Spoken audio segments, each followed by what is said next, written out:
Hoy día vamos a compartir una nueva aseveración que el Señor Jesús hace de sí mismo, y esa aseveración la encontramos en Juan capítulo 10, el versículo 11. El Señor Jesús dijo: Yo soy el buen pastor su vida da por las ovejas. ¡Qué expresión más hermosa!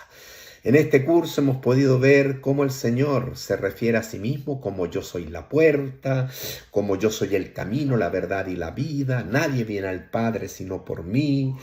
Hemos visto: yo soy la luz del mundo, el que me sigue no andará en tinieblas, sino tendrá la luz de la vida. En la última clase vimos: yo soy el pan de vida. Y hoy día llegamos a Juan capítulo 10, versículo 11, bajo esta aseveración: yo soy el buen pastor su vida da por las ovejas. Qué expresión más hermosa y qué capítulo más lindo este de Juan capítulo 10. Pero para entender esta aseveración y más o menos seguir la línea de nuestras clases, ya en base a lo que Jesús dice de sí mismo, hay que entender primero el contexto en general, ya, y si vamos y hacemos un recuento del Evangelio de Juan, uno se va a dar cuenta que más o menos a partir del capítulo 5 del Evangelio de Juan, Jesús entra en conflicto muy serio con los religiosos de su tiempo. Entra en una dura disputa con los fariseos, con los escribas, con los principales sacerdotes, es decir, con aquellos que se supone eran los representantes de Dios, los pastores de Dios, para llevar al pueblo al conocimiento del Señor. Pero ellos habían desarrollado una religión que más que ayudar al hombre a acercarse a Dios, lo habían más bien a través de la formulación de una serie de leyes y de reglas que exigían a los hombres a cumplir, los habían alejado más bien de Dios. Esta era una situación religiosa externa que no apuntaba a solucionar el problema interno del hombre, que es el pecado, del cual hay que arrepentirse. Vamos a Juan capítulo 5, por ejemplo, en el versículo 18, ahí ya vemos que dice: por esto los judíos aún más procuraban matarle. O sea que el conflicto había tomado tintes de bastante seriedad, porque estos religiosos procuraban matar al Señor Jesús, porque no solo quebrantaba el día de reposo, básicamente haciendo el bien, haciendo milagros, ayudando al necesitado en el día de reposo, sino que también decía que Dios era su propio Padre, haciéndose igual a Dios. Y esta es una de las causas principales por las cuales los religiosos, lejos de identificar en Jesucristo al Mesías, lo consideraron un blasfemo y procuraron matarlo. Se enemistaron a muerte con el Señor. El Señor ha testificado acerca de sí mismo, no solamente con sus palabras, con los hermosos mensajes que el pueblo escuchaba, sino también Él ha evidenciado y dado testimonio de que es el Hijo de Dios por medio del tremendo poder por el cual ha podido hacer milagros. Y Juan recopila 7 señales, así como hay 7 aseveraciones del Señor Jesús con la expresión yo soy, que es el nombre que Jehová le confía a Moisés para que comparta con el pueblo de Israel allá en la cautividad de Egipto. No solamente hay 7 aseveraciones, también Juan recopila 7 señales, 7 milagros. La primera, por ejemplo, está en el capítulo 2, y recordamos que el Señor fue invitado a las bodas de Caná, y la primera señal que hace es transformar en esa fiesta, en esa celebración, el agua en vino. Ya consecuencia de ese tremendo y primer milagro es que sus discípulos creyeron en él, sus discípulos, los que ya estaban siguiéndolo. El Señor se fue a Capernaum, a ciudad en la cual asienta su punto de referencia para poder compartir la palabra, y ahí en Capernaum, acompañado de su madre, sus hermanos, sus discípulos, él entonces proclama la palabra del Señor.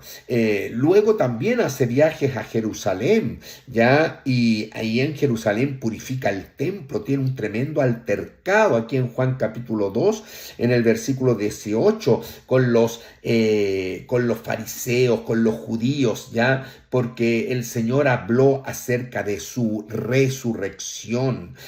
Uno de los miembros de este Sanedrín, que es Nicodemo, ya vio algo diferente en el Señor y se acercó a él de noche para conocer un poco más, lleno de inquietudes espirituales, Nicodemo. Y Jesús, al verlo, le dice: Nicodemo, es necesario nacer de nuevo, ¿ya? Y tremenda enseñanza el capítulo 3 ya del Señor Jesucristo a Nicodemo. Nicodemo fue el primero que escuchó el versículo más proclamado en el mundo entero de la Escritura, que es Juan 3:16. Nicodemo tuvo ese privilegio, porque de tal manera amó Dios al mundo que ha dado a su Hijo unigénito, para que todo aquel que en él cree no se pierda, mas tenga vida eterna. Nicodemo escuchó por primera vez esas palabras, ¿ya? Y si seguimos en el Evangelio, haciendo rápidamente un recuento, en el capítulo 4, el Señor entonces se topa con una mujer samaritana. A esta mujer samaritana el Señor le hace una tremenda aseveración, que le invita a beber no del agua de los pozos, sino a beber del Señor, porque cualquiera que bebiere de esta agua del pozo volverá a tener sed, mas el que bebiere del agua que yo le daré no tendrá sed jamás. ¿Se dan cuenta? Esta mujer reconoció en este encuentro a Jesús como su Salvador, como el Mesías, y fue a todo el pueblo ahí de los samaritanos a compartir de que había encontrado un hombre especial, al Señor Jesucristo, al Señor Jesucristo. Y dice que muchos de los samaritanos, en el versículo 39 de aquella ciudad, creyeron en él por la palabra de la mujer que daba testimonio de Jesús, ya, pero también en el versículo 41, ya, y creyeron muchos más por la palabra del mismo Señor Jesucristo, porque el Señor Jesucristo se quedó unos días ahí con los samaritanos para enseñarles el mensaje de la palabra del Señor. ¡Qué tiempo más maravilloso! Luego, si avanzamos, terminando el capítulo 4, vemos una segunda señal, un segundo milagro de Jesús que sana al hijo de un noble. Y eso lo encuentra usted al finalizar el capítulo 4. Es decir, el Señor estaba avalando su mensaje con un poder nunca antes visto, por medio del cual sanaba, resucitaba, daba vista al ciego, es decir, tremendo poder. Llegamos al capítulo 5, el Señor visita ahí nuevamente Jerusalén, ¿ya? Porque estaba cerca la fiesta de los judíos, y el Señor ahí en el capítulo 5 sana al paralítico de Betesda, ¿ya? Y esto también creó un tremendo conflicto con los judíos, porque en el 18 decía ya que él quebrantaba el día de reposo y se hacía igual a Dios, y desde ahí cada vez va increciendo esta enemistad. En el capítulo 6 el Señor hace una cuarta señal, ya, que es la alimentación de los 5,000. Hablamos de esto. Una quinta señal: en esa misma noche el Señor camina sobre el mar de Galilea, desde la costa oriente hacia la costa de Capernaum. ¡Qué tremendo milagro! Ya, eso también lo observamos en este capítulo 6. ¿Ya? Sin embargo, ¿cuál es la respuesta de los religiosos? Dice que murmuraban entonces de él los judíos porque había dicho: yo soy el pan que descendió del cielo. No creyeron la aseveración que ya estudiamos: yo soy el pan de vida. ¿Se dan cuenta? Uno frente al Señor Jesús o cae a sus pies adorándole, o puede quedar con la sensación de que él está mintiendo. ¿Ya? Así que en el capítulo 7, si seguimos avanzando, vemos que el Señor Jesús, en el último y gran día de la fiesta de tabernáculos, ya él se puso en pie, ya, y habló en medio de ese día que se celebraba dentro de la fiesta de los tabernáculos, la fiesta del agua. Aprovechando eso, el Señor entonces se puso en pie y dijo: si alguno tiene sed, venga a mí y beba. Él es el cumplimiento de todas las fiestas de Israel. Él es el cumplimiento de toda la ley. Él es el cumplimiento de todas las promesas. Él es el cumplimiento de todas las profecías. Y por eso es que Él invita a su pueblo a venir a Él. ¿Se dan cuenta? Lo hizo ahí en fiesta de tabernáculos. Ya los escribas y fariseos siguen ya enemistados con el Señor, y entonces tratan de tentarle trayéndole a una mujer adúltera, y el Señor entonces ahí tranquilamente les dice esa frase tan maravillosa: el que esté libre de pecado, que lance la primera piedra, porque querían lapidar a esa mujer, pero querían tentar al Señor. Frente a esta aseveración, dice que cada uno, desde el más viejo al más joven, se tuvo que ir retirando, ¿ya? Y el Señor muestra su gracia, su misericordia hacia esa mujer a quien perdona, pero con una advertencia: vete y no peques más.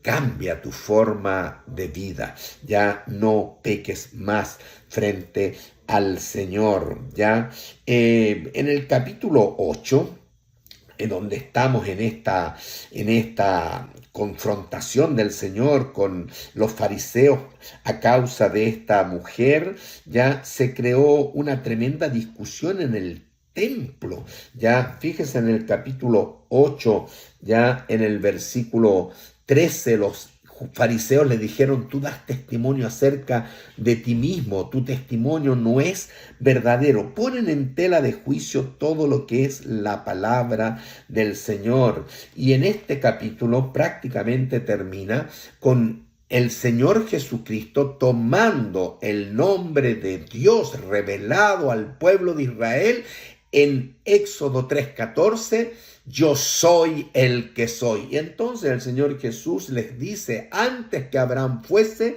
yo soy. Por eso es que termina el capítulo con esta turba de religiosos enfurecidos tomando piedras para darle muerte, para arrojárselas, dice versículos 58 y 59, terminando el capítulo 8. En el capítulo 9, al iniciar, el Señor gesta un sexto milagro, una sexta señal. ¿Cuál es? Da sanidad a un ciego de nacimiento. En la misma escritura dice un versículo de que nunca antes se había hecho algo semejante. Es un milagro portentoso que nunca antes se había hecho: dar vista a un ciego de nacimiento. Sin embargo, los religiosos, lejos de observar el poder de Dios en Jesús, ya se llenan de ceguera y de ira, de enemistad contra Él, y siguen nuevamente insistiendo en buscar su vida. Interrogan a este ciego, interrogan a los padres. Ya, de hecho, por su dureza de corazón frente a tan clara evidencia, lejos de caer a los pies del Señor, excomulgan al ciego, ahí lo expulsan. Y Jesús, lleno de misericordia, entonces, viendo esta situación, se acerca a él, le consuela y se manifiesta a él como el Mesías. Y el ciego, que ya veía por el milagro del Señor, cae a los pies de Dios, adorándole. Esto provocó también que el Señor le dijera a todo este conglomerado de religiosos, ya, que para juicio, versículo 39, he venido yo, dice Cristo, a este mundo, para que los que no ven, vean. Este ciego no veía, ahora ve. Y los que ven, ya como estos religiosos, sean cegados. Los fariseos inmediatamente entendieron en lo que el Señor estaba diciendo, así que al oír esto le dijeron, ¿acaso nosotros somos también ciegos? Y la respuesta es sí. Tienen vista física, pero son ciegos espiritualmente.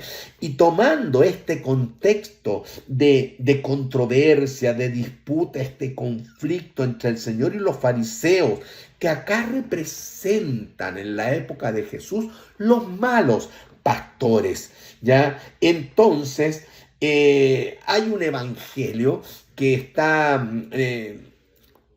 dirigido específicamente a los judíos, es el Evangelio de Mateo, el cual ilustra con más fuerza esta controversia entre Jesús y los religiosos. Por ejemplo, vamos a Mateo rápidamente, al capítulo 15, por ejemplo, y vemos ya que obviamente se acercaron a Jesús, versículo 1, ciertos escribas y fariseos de Jerusalén. Ya esta es la curia, ya es la más alta postura del Sanedrín, ya, y entran en conflicto con el Señor en esta conversación, y el Señor en el versículo 7 cambia el tono y les dice, hipócritas, bien profetizó de vosotros Isaías, el profeta Isaías, cuando dijo, este pueblo de labios me honra, mas su corazón está lejos de mí. Pues en vano me honran, dijo Cristo, enseñando como doctrina, como palabra de Dios, enseñando qué cosa, mandamientos de hombres. Esto es normal. El hombre que se aleja de Cristo busca a Dios en sus propios medios, generando una religión externa. Son mandamientos de hombre, no es la voluntad de Dios. Esto se lo señaló el Señor Jesucristo a este pueblo, a estos religiosos, ¿ya? Y realmente dice en el versículo 13, toda planta que no plantó mi Padre Celestial será desarraigada. Y Él está advirtiendo a ellos que si se mantienen en esta condición de distanciamiento de Dios, siendo los que deben llevar al pueblo a Dios, ellos serán desarraigados. Dice, dejadlos, son ciegos, guías de ciegos.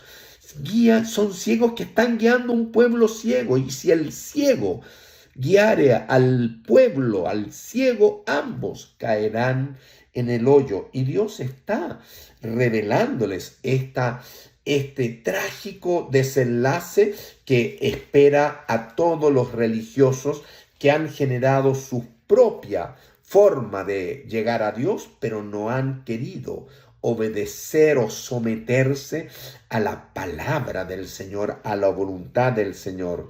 Esta batalla yo creo que tiene su más álgido encuentro en el capítulo 23 de Mateo. En el capítulo 23 de Mateo, ya ahí dice en el versículo 2, en la cátedra de Moisés se sientan los escribas y los fariseos. Así que todo lo que os digan que guardéis, guardadlo. La verdad es que si ellos les hablan de la ley de Dios, de la palabra de Dios, obedézcanlo, ¿ya? Mas no hagáis conforme a sus obras, pero no sigan el camino de ellos, porque dicen y no hacen. Aún atan cargas pesadas y difíciles de llevar y las ponen sobre los hombros de los hombres del pueblo, pero ellos ni con un dedo quieren moverlas, que es característico de la gente que se alza en el poder religioso de tal manera que puede manipular al pueblo, y Dios dice: obedezcan la palabra, pero no sigan la conducta de estos líderes espirituales, ¿ya? Y aquí comienza ya en este versículo, creo que al menos 8 frases que el Señor Jesucristo denuncia de una manera muy fuerte a estos escribas y fariseos, porque les llama hipócritas. Por ejemplo, en el versículo 13: mas ay de vosotros, escribas y fariseos hipócritas. Versículo 14: ay de vosotros, escribas y fariseos hipócritas. El 15 lo mismo, el 16, y sigue, hermanos, sigue Dios ya denunciando la hipocresía de esta religiosidad externa. Les llama necios, les llama insensatos, les llama ciegos. Ya el Señor los está desnudando en este conflicto que se ha levantado contra estos religiosos. Versículo 23, lo mismo: mas ay de vosotros, escribas, fariseos, hipócritas. Ya versículo 25, exactamente la misma expresión nuevamente.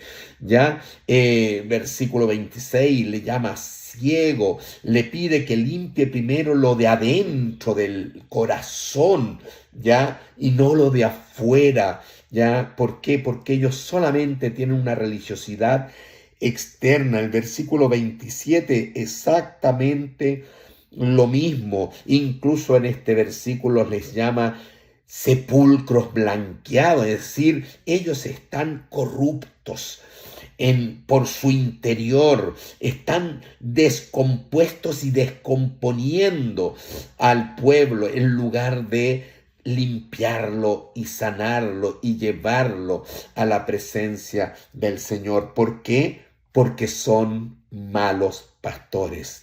Versículo 29, ay de vosotros, escribas y fariseos hipócritas también. Y bueno, esto termina ya incluso en el versículo 33 con una expresión aún más fuerte: serpientes.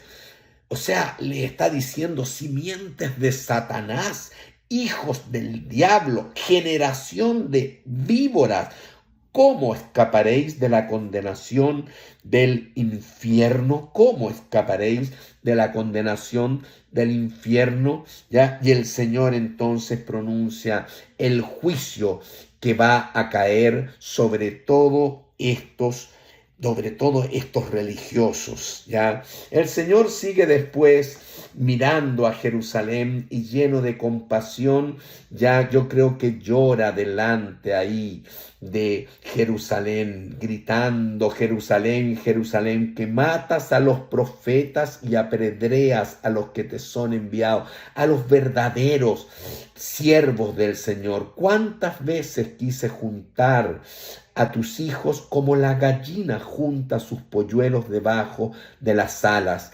El problema es la respuesta de Israel: y no quisiste. Y entonces el Señor empieza a proclamar el juicio que vendrá sobre el pueblo de Israel después del lamento, como un preludio del sermón del Monte de los Olivos, ahí en el capítulo 24, donde el Señor Jesucristo habla de su segunda venida para Israel, donde habla del juicio de Dios a Israel en las parábolas de las 10 vírgenes, en las parábolas de los talentos, y también sobre el juicio de Dios al resto de las naciones, es decir, a los gentiles, terminando el capítulo 25, versículo 31 al 46. Hermanos, el Señor muchas veces, cuando caminó en medio de nosotros, tuvo esta tristeza, lo mismo que al ver a Jerusalén, ya que mata a los profetas. Muchas veces vio al pueblo como sin pastor. Por ejemplo, en Mateo 9:36, el Señor Jesucristo, al ver las multitudes, tuvo compasión de ellas. Ese es el corazón del Señor, porque estaban desamparadas y dispersas como ovejas que no tienen pastor. Y entonces en este contexto de conflicto, donde ve a todo su pueblo como ovejas que no tienen pastor, porque los representantes de Dios, los escribas y fariseos, han tergiversado, han adulterado, han trastrocado toda la palabra del Señor y están llevando al pueblo a que se satisfaga en una religiosidad externa en lugar de solucionar el problema interno del hombre, que es el problema del pecado, por medio del arrepentimiento y el volverse al Señor. En ese contexto es que el Señor Jesucristo dice acá en Juan capítulo 10, el versículo 11, yo soy el buen pastor su vida da por las ovejas. Él es el buen pastor, al punto que su amor es tan grande por sus ovejas que Él ha venido a dar su vida por las ovejas, ¿ya? ¿Qué habrán entendido los judíos de esta aseveración? El contexto, ya lo vimos, un contexto general en los evangelios de conflicto con las autoridades religiosas de aquel entonces que representan a los malos pastores. En contraste, Jesús dice, yo soy el buen pastor su vida da por las ovejas. Pero ¿qué habrán entendido los judíos de esta aseveración? Mire, yo creo que todo el pueblo que estaba presente en esta controversia debe haber recordado de que esto no es un conflicto nuevo, para nada. Si uno se va a la historia de Israel, a libros como Primera de Reyes, por ejemplo, ya vamos a Primera de Reyes, un libro del Antiguo Testamento, y en el capítulo 22 y en el versículo 17, fíjense, ya, entonces él dijo, yo vi a todo Israel esparcido por los montes como ovejas que no tienen pastor. El Señor Jesús se refería a este pasaje cuando tuvo compasión de su gente y los vio como ovejas que no tienen pastor. Y Jehová dijo, estos no tienen Señor, vuélvase cada uno a su casa en paz. Así que ya un profeta, no solamente acá en la historia de Israel en Primera de Reyes, sino que hay un profeta que Dios levantó 600 años antes del Señor Jesucristo, y me refiero al profeta Ezequiel, quien profetiza 600 años antes del Señor Jesucristo y profundiza este concepto, este tema de los malos pastores. Ezequiel ya estaba a punto de ser llevado cautivo por el imperio babilonio, ya el imperio de Nabucodonosor, y Dios levantó a varios profetas en ese periodo, ya para que denunciara el pecado de Judá, ya advirtiera del juicio inminente que el Dios Todopoderoso ya iba a derramar sobre la casa de Judá. Ya desde Judá profetizó sobre los malos pastores Ezequiel. Así que busque Ezequiel y el capítulo 34. Ese capítulo es un capítulo tremendo donde Ezequiel profetiza sobre los malos pastores, ¿ya? Y los acusa en este capítulo fuertemente. ¿Quiénes eran? Los religiosos. de aquella época, 600 años antes del Señor Jesucristo. Nosotros vimos que en la época del Señor Jesucristo también habían malos pastores, y con nombre y apellido eran los escribas, fariseos, el Sanedrín en última instancia, ya que lejos de llevar el pueblo a Dios, lo habían alejado de Dios, que estaban llenos de pecado ellos mismos. En gran medida diríamos que ellos eran los culpables de que viniera el juicio de Dios sobre esta nación de Judá, que estaba muy próxima a ser entregada en manos de Nabucodonosor, el rey de Babilonia. Eran los pastores de Israel, las autoridades religiosas, los que les fallaron a Dios desde los inicios de la historia de Israel, desde la época en que fue llevado cautivo Judá por el imperio babilónico, levantando la voz Dios por medio del profeta Ezequiel, como también hemos visto en la época del Señor Jesucristo, estos malos pastores. Ellos tenían entonces también el ejemplo de que antes Judá podía ver, 100 años antes, a su hermana del norte, las 10 tribus del norte, que ya había sido juzgada por Dios y habían sido llevados cautivos por el imperio asirio en el año 722 a.C. Y ahora en el año 586 a.C., Babilonia va a llevar cautivo y llevó cautivo al remanente de Judá. ¿Por qué? Porque no obedecieron al Señor. No obedecieron al Señor.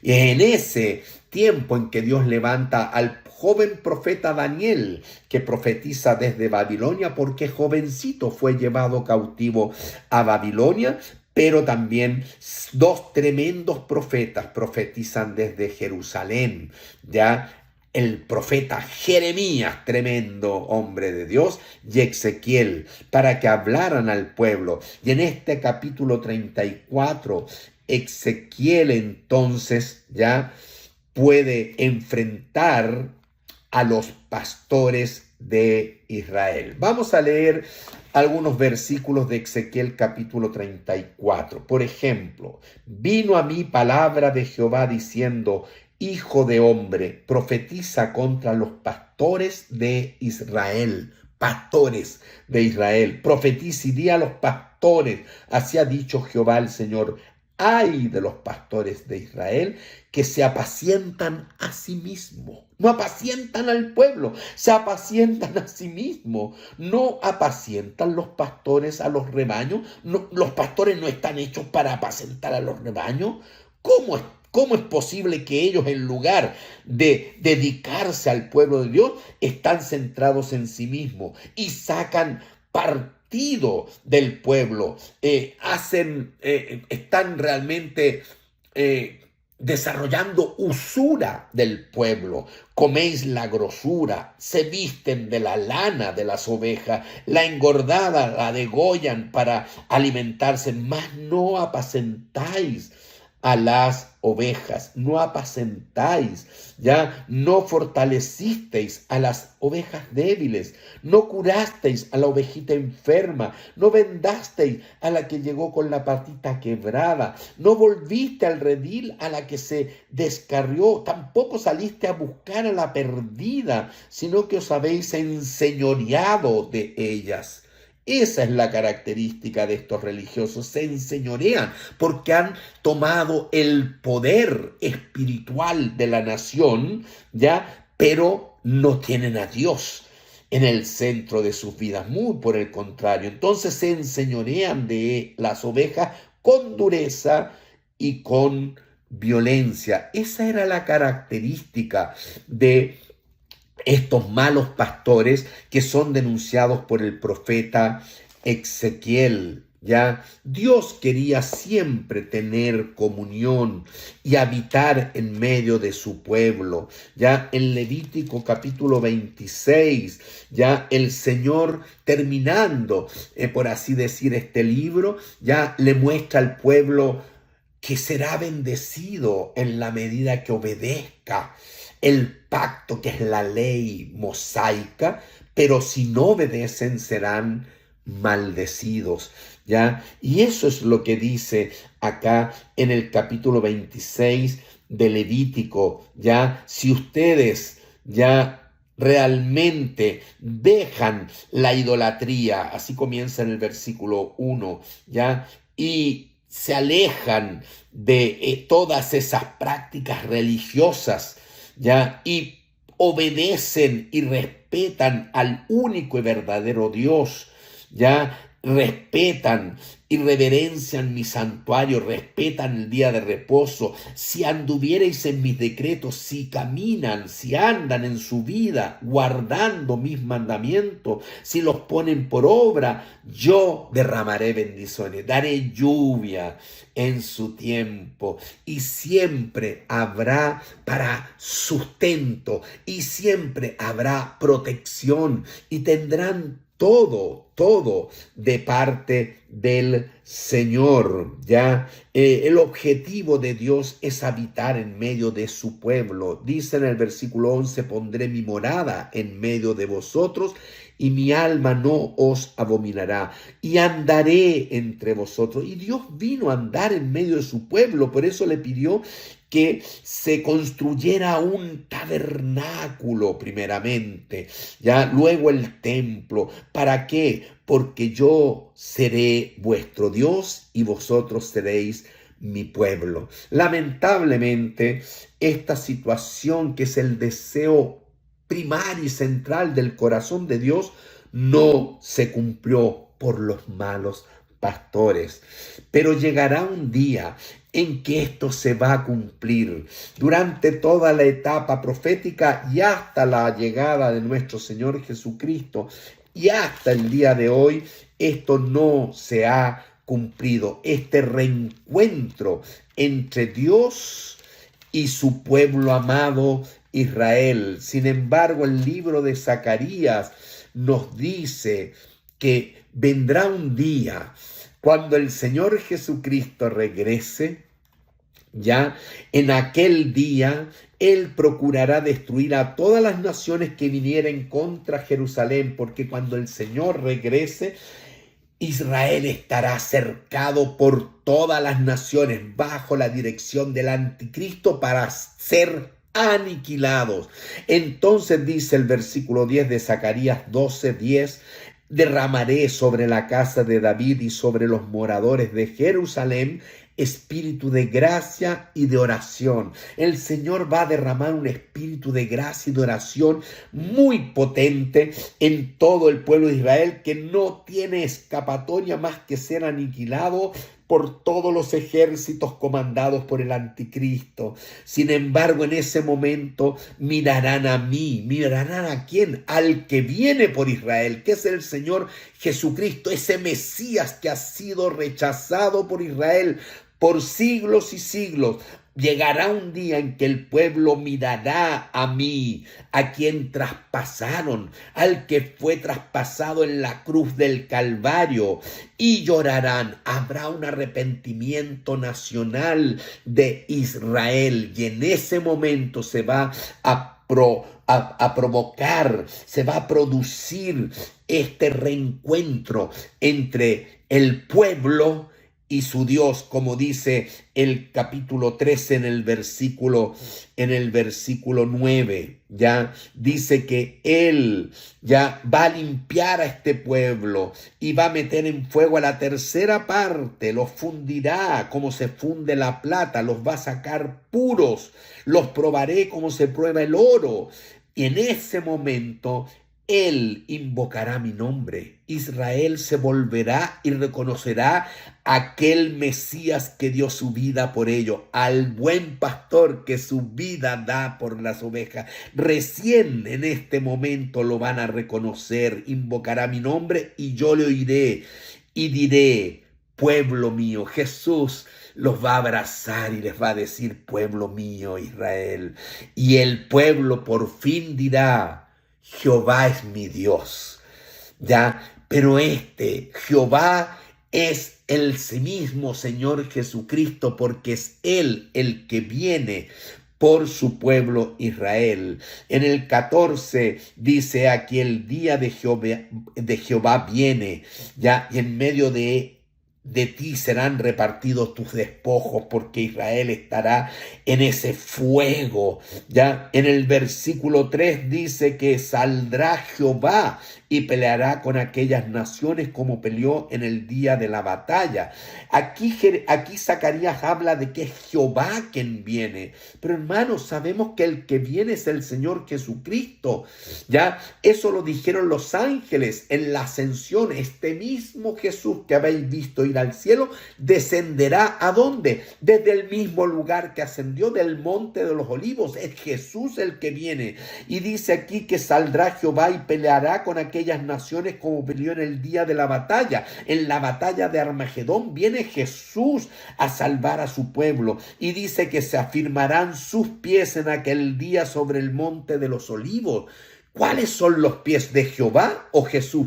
Es que es el mismo Jesús. Aquí toma indistintamente el nombre de Jehová y el pueblo reconocerá a su Dios, a Jesús el Mesías, que ha sido rechazado, porque Él viene y Él llegará con sus pies al monte de los olivos que está enfrente de Jerusalén al oriente, y el monte se va a partir en dos y vendrá un tremendo evento donde se vuelve a relacionar Israel con Dios, Israel con el Señor Jesucristo. Hemos visto hoy día el contexto en el cual está esta afirmación: yo soy el buen pastor. El buen pastor su vida da por las ovejas. El contexto es de conflicto con los malos pastores.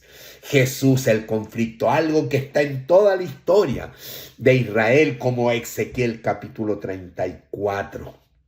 Ya, ese es el contexto. ¿Qué entendió el pueblo? El pueblo entendió plenamente que esto es parte de nuestra historia, pero Jesús es distinto. ¿Quiere usted saber cuál es el significado de esta aseveración? Yo soy el buen pastor. Bueno, la próxima clase vamos a entrar en el significado de todo lo que aquí el Señor dijo en Juan capítulo 10. Amén. Dios les bendiga grandemente, hermanos. Ya ha sido un gusto estar con ustedes y hasta la próxima clase. Amén. Bendiciones.